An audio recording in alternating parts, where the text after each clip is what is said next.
Cualquier peritaje, no solo el antropológico, es la opinión, ¿no? y sobre todo la aportación del saber, ¿no? de alguien que domina una disciplina. Puede ser incluso sea una disciplina académica, profesional, o incluso puede ser un oficio, ¿no? Un oficio o un saber cotidiano, ¿no? Entonces por eso hay peritos que son peritos profesionales, hay peritos prácticos, ¿no?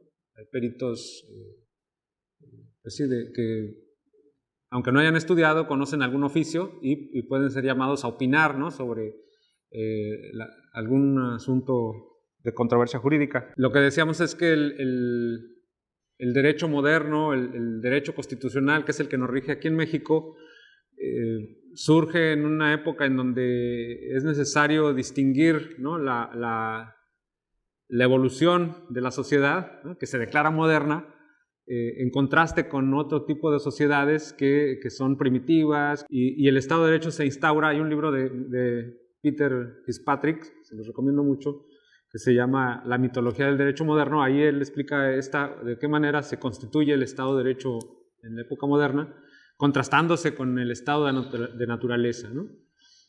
Y eso ahorita vamos a ver qué implicaciones tiene cuando ya vemos los casos, ¿no? En los casos reales. Otro asunto que también ya lo comentamos ayer es que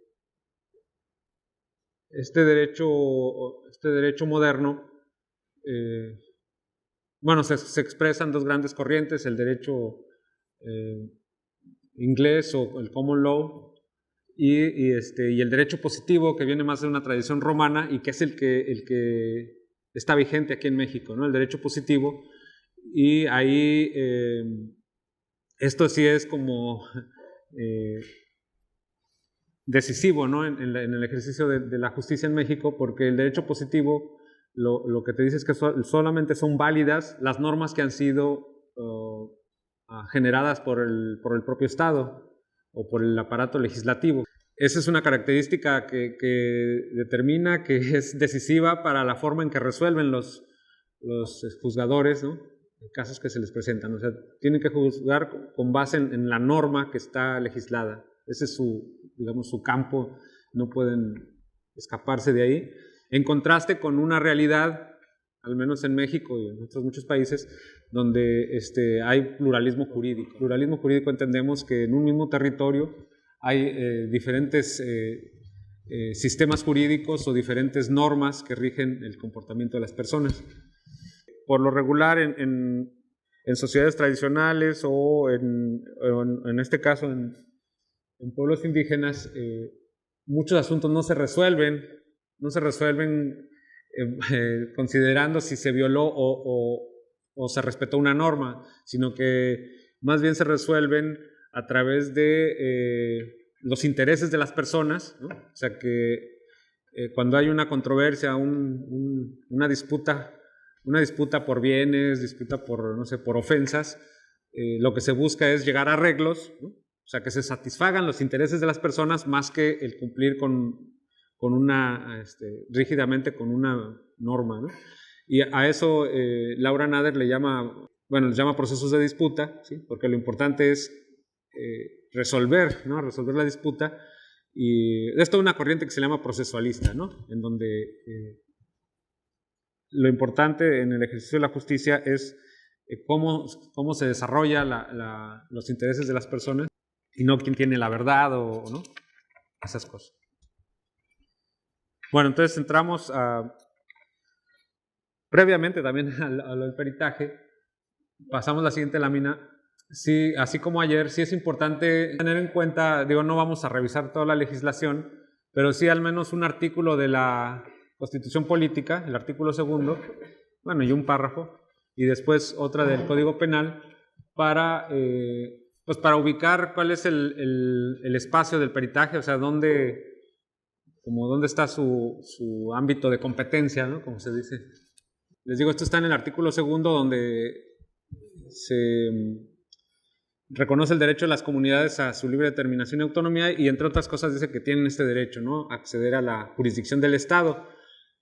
Creo que es importante destacar aquí en esta cláusula o en este párrafo, la norma está contemplando que en los juicios puede haber reclamos de tipo individual y también de tipo colectivo. Está contemplando que los derechos no solamente se pueden reclamar o bueno, pueden ser controvertibles, no solamente en cuanto a sujetos individuales, sino también colectivos, ¿no? Entonces, esa es una novedad, ¿no?, en la Constitución, de incorporar esta cuestión de poder reconocer derechos colectivos.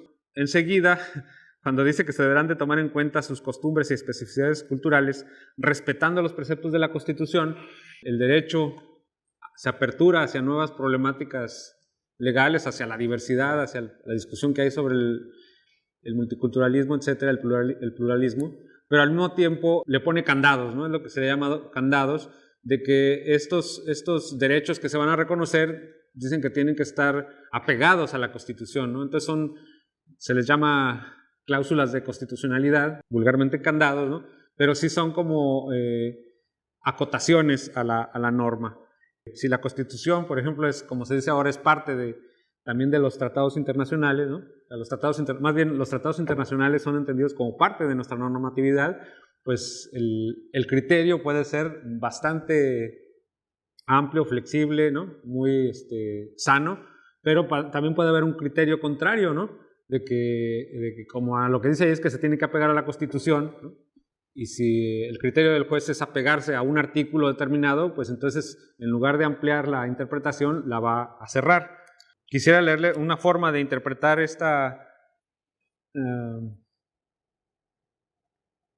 pues estas cláusulas de constitucionalidad. Es la parte en donde la Comisión Nacional de Derechos Humanos emite una recomendación y es una recomendación respecto a una persona que fue detenida por autoridades de la Policía Comunitaria y entonces aquí emite una serie de conclusiones respecto al alcance que tiene las funciones, bueno, el alcance que tiene este sistema de justicia.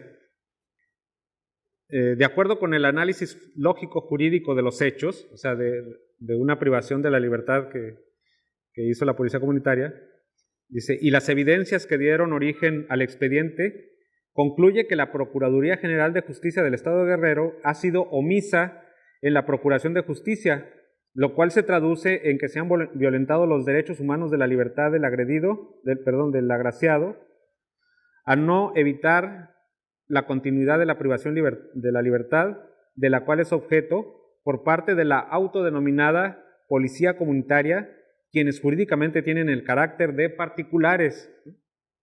Entonces, aquí me detengo en esta primera parte de que la interpretación que hace la CNDH, siendo incluso no es una instancia jurisdiccional, sino que únicamente interpreta, ¿no?, si hay violación o no de derechos humanos, lo primero que determina es que la Policía Comunitaria no tiene el carácter de un ente colectivo, ¿no? Inmediatamente lo declara como la actuación de particulares. Luego dice, es importante mencionar que conforme al artículo 8 del Convenio 169 de la OIT, los mencionados pueblos indígenas tienen el derecho de conservar sus costumbres e instituciones propias, siempre que éstas no sean incompatibles con los derechos fundamentales definidos por el sistema jurídico nacional ni con los derechos humanos internacionalmente reconocidos.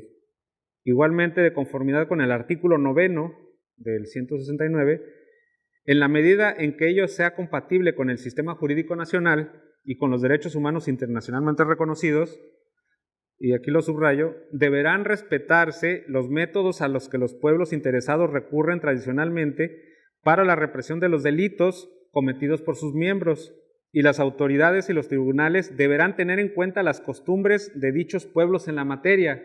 Entonces, aquí en este párrafo lo que hace la CNDH es decir, existe un convenio que otorga, ¿no?, o permite que las comunidades repriman sus delitos, ¿no? Pero no obstante eso, dice, para esta Comisión Nacional es importante que en lo que legalmente sea procedente se respete lo señalado en el 169, o sea, sí invita a la Procuraduría a que se respete el 169, dice, sin embargo, en este caso particular es de señalarse que la sanción que se aduce impuesta por los usos y costumbres de la Coordinación Regional de Autoridades Indígenas de la Montaña y Costa Chica, conocida como la CRAC, eso quiere decir, la Coordinación Regional de Autoridades Indígenas de la Montaña y Costa Chica, es contraria a los derechos humanos protegidos por la Constitución y demás leyes correlativas, toda vez que se ha privado al quejoso del derecho humano del debido proceso, consagrado en el artículo 14 y 16,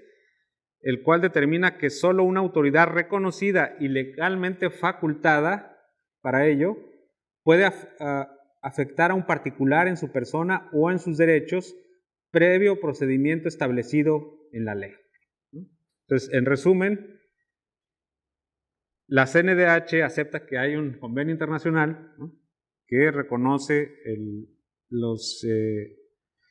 aquí lo dice exactamente, los métodos, ¿no?, de represión, pero el caso en general no lo interpreta conforme a 169, sino con las restricciones que pone la Constitución, y como formalmente no está constituida la CRAC, o sea, incluso aquí reconoce que existe esta coordinadora, pero como formalmente no está reconocida, ni se le han otorgado las facultades, pues entonces, digamos, descalifica y desconoce, ¿no? Desconoce, en los hechos, desconoce este derecho colectivo a tener un sistema normativo propio, ¿sí?